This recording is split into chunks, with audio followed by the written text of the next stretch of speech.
নবরাত্রির প্রথম দিন মায়ের প্রথম রূপ শৈলপুত্রী দেবীর পূজা আরাধনা করা হয়ে থাকে।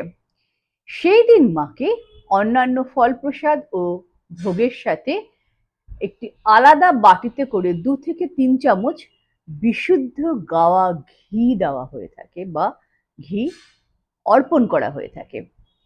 এটি পুজো শেষ হয়ে গেলে প্রসাদ হিসাবে বাড়ির সকল মেম্বারদের মধ্যে অর্থাৎ সদস্যদের মধ্যে বিতরণ করে দেওয়া দরকার। এই ঘি প্রসাদ হিসাবে গ্রহণ করলে রোগ ব্যাধি থেকে মুক্তি লাভ ঘটে এবং শরীর স্বাস্থ্য সুস্থ থাকে।